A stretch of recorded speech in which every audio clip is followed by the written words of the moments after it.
Wanted to talk about some potential Zach Lavine trades today. Once again, I have said that I want to do some trade speculation stuff more so on the main channel. However, once again, we have an instance where, similar to LaMelo, where I'm just like, I really feel like there's very little chance that a trade's actually going to happen, at least anytime soon.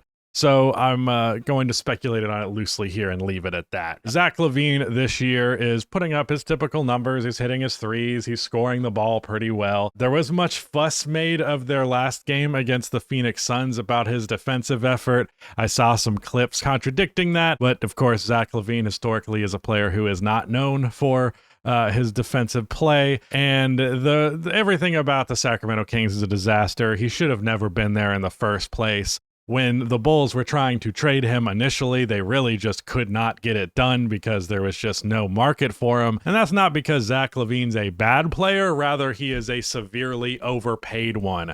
He makes $48 million. He has a team option that's right around there as well. And I would say at the absolute most, I would be comfortable paying Zach is like $35 million, and probably better for it to be like 28 to 30. So it's a case of like, a good player whose value is significantly diminished by how much money they make. And unfortunately, I did think going into this year that Zach only had a 1-year deal, but it is a 1+1, and the +1 is a player option. So whoever would be hypothetically trading for Zach Lavine is committing to paying the man nearly $100 million for 2 years.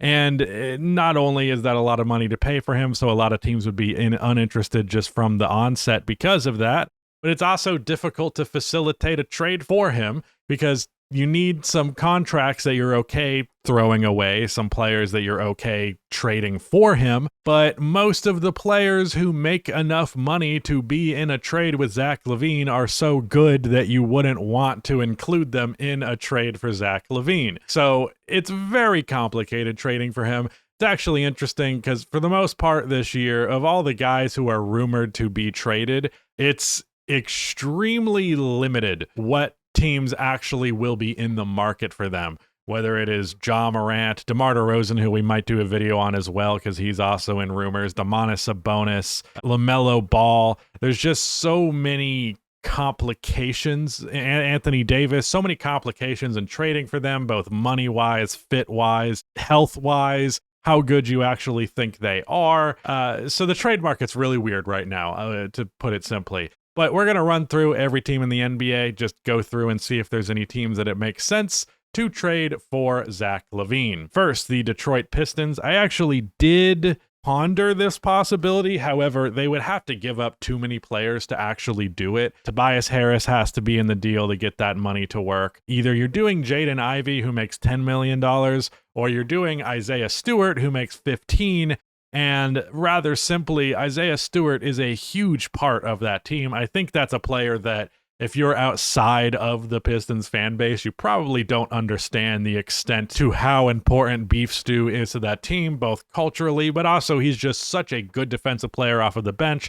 And he's hitting his threes this year, so like you can play him alongside Jalen Duren. It just breaks up too much for the Pistons.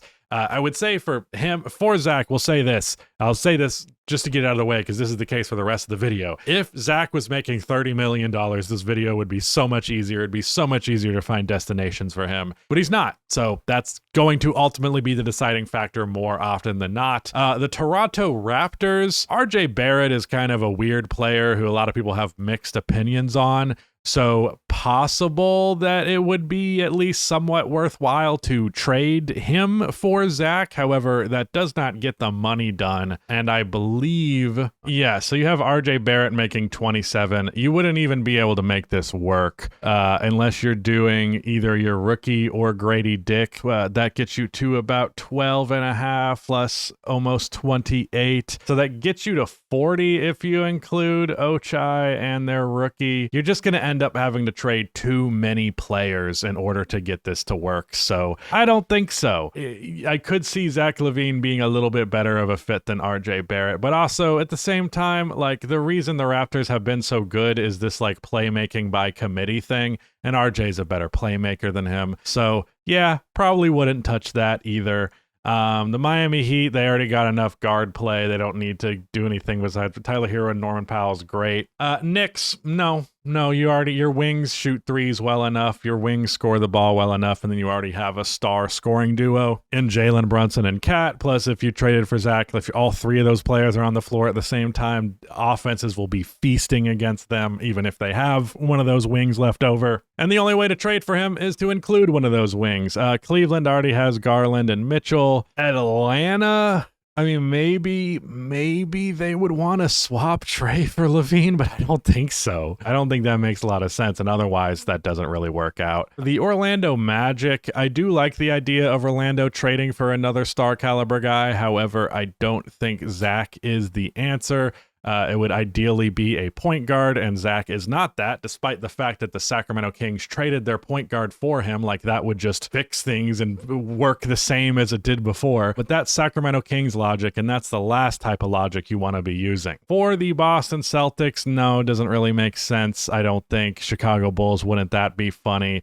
Sixers have a shitload of guards. So one of the main teams, probably the main team that has been rumored to trade for Zach is the Milwaukee Bucks. So in order to pull this off, because you got a lot of dead cap here with Damian Lillard, in order to pull this off, you have to do Kyle Kuzma, that's 22. And ideally, you don't want to trade Bobby Portis because he's a key piece for that bench.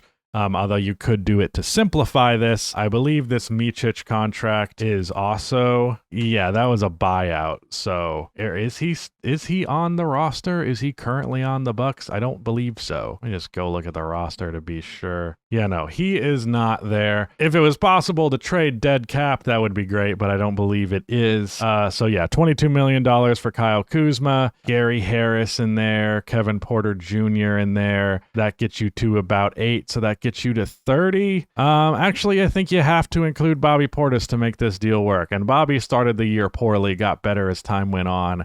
But that gets you to 35. And then, yeah, Gary Harris makes it 38. I don't hate that idea. Also, you don't really have to give up much. I really think the Kings would take this deal straight up just to get Zach LaVine off of their books. Kyle Kuzma has been better for them lately, but like in terms of the Bucks winning games without Giannis, I think they stand a higher likelihood of doing that if they have a trio of Ryan Rollins, Zach LaVine, and Miles Turner as kind of your big three pieces revolving offensively. AJ Green out there as well, spacing the floor. Gary Trent spacing the floor. Like, I think that's the best way you can get an actually competitive roster. I have been saying for a minute now that I want the Bucks to trade for CJ McCollum because I do think that is the best way to do this cheaply and easily. CJ makes about $30 million and his contract is expiring this offseason. So if you're looking for flexibility, this gives you significantly more flexibility. But yeah, I think this makes sense. I think it makes sense for the Bucks to do this.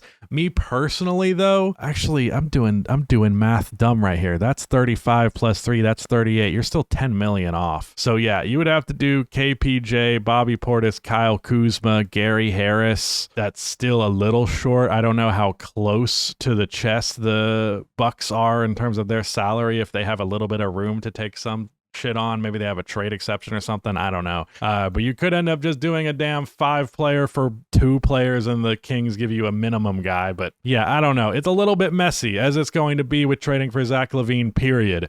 But at least theoretically, I do like the idea of Giannis in a Bucks jersey. Zach LaVine in a Bucks jersey. The Charlotte Hornets, no, none of these teams at the bottom of the East make any kind of sense for them.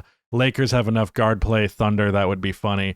Denver Nuggets, as I've said before, always like the idea of Jamal Murray being traded for a guy who's like actually an all-star instead of theoretically an all-star. However, I would not do that for Zach because Zach is worse than Jamal Murray.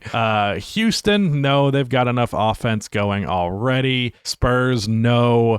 Phoenix Suns have Devin Booker, so that doesn't really make sense. I did ponder the Minnesota Timberwolves for a little bit. However, the only way you can do that, I believe, is by either trading Gobert or Naz Reid. Yeah, Naz Reid makes 21. You could do Naz, DiVincenzo, and Conley. We are still a little short there. Dillingham would probably be in that deal as well, but like that's just too much. Naz Reid and DiVincenzo and Conley are all good rotation pieces, especially Naz and DiVincenzo. DiVincenzo. I would not include Jaden McDaniels in that deal. I have been saying that the clock is ticking on Rudy Gobert. His offense gets worse and worse, and it already was not good, but his defensive impact is still so significant. He's still a key part of this roster. And while I do think that Anthony Edwards could get a little bit more help on the perimeter, I would rather it be a point guard. I would rather it's somebody who's at least a pretty good playmaker, like a Kyrie Irving. Or if a Trae Young trade ended up happening, I actually think Minnesota would be a good place for him as well. Or LaMelo Ball, who is also apparently rumored for the Timberwolves. But yeah, I would rather just go for those guys who are cheaper, younger in the case of LaMelo, and fit better, add a playmaking element to this team that is currently lacking. I'm doing a video on the Timberwolves. It might be out before this one. I don't know, but if you want to know my thoughts on the Timberwolves, they've been weird this year. But they also have some young guys at the bottom here to make the assets work. I just don't think the money is there. You're either going to have to trade Nas, DiVincenzo, Conley, and Dillingham, or like Rudy Gobert and Dillingham. And I think you just suck if you trade Rudy Gobert without having any other option at the center position. Their rookie Johan Berenze, or Johan Berenze. I didn't realize it was Johan. He's got some upside as a defensive player, but I don't think he's ready. I don't think he's ready to be Rudy Gobert, so that's not the move. Golden State Warriors. Problem is they don't have any contracts that they can trade other than Draymond, and they're not going to trade Draymond for Zach Lavine. Portland Trailblazers. I mean, they got Shaedon Sharpe. Shaedon just seems immune to figuring out his three-point shot, but you could do Jeremy Grant and then Robert Williams or Matisse Thybulle. So it is actually probably pretty easy for them to do this. I mean, Jeremy Grant's been better this year, so it also depends a little bit on like how much you actually want to trade Jeremy. He's averaging 19 points in 29 minutes, shooting 40% from 3 on 6 attempts. So yeah, I don't know. I don't think I would do it. Like I said, they got Shaedon.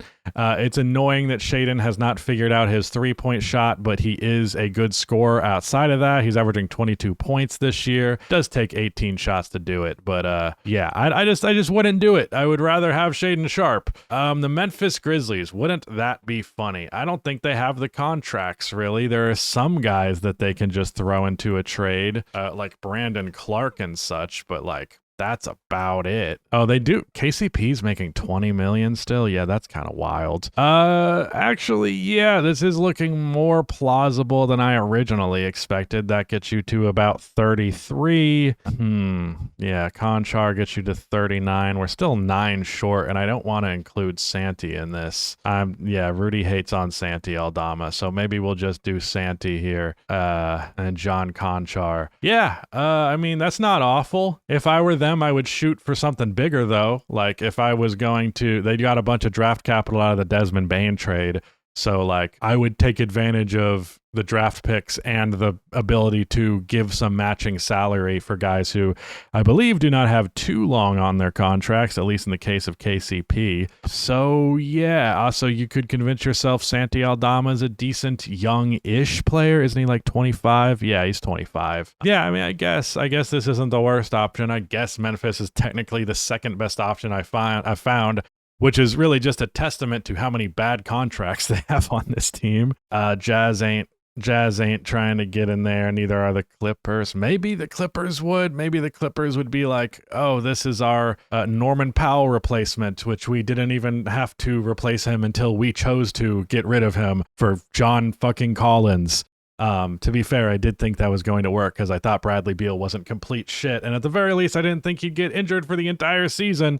Goddamn, the Clippers are a disaster, but I don't think that they can make this work unless they literally traded Kawhi for him or James Harden, and they're not doing either of those. So, yeah, that's just kind of the way that it is. The Dallas Mavericks, nah, not really. The New Orleans Pelicans, again, not really. Like, would rather those shots just being going to Trey Murphy and Jeremiah Fears than going to Zach Lavine. So, yeah, no, literally, the Milwaukee Bucks and the Memphis Grizzlies are the only team that I can find out of all 30 in the league, or all 29 outside of Sacramento, that makes any kind of sense to trade for Zach. And even with Memphis, I wouldn't do it. And if I was Milwaukee, I would probably explore other options first. So Zach Lavine might just be destined to put up empty stats on the Sacramento Kings until his contract expires. And then what, at like the age of 32, 33 years old, he could finally...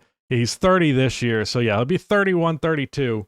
Spending your entire career on the Timberwolves, Bulls, and Kings, making the playoffs one time until you're 32 years old, and then signing with like the Lakers or some shit for $20 million.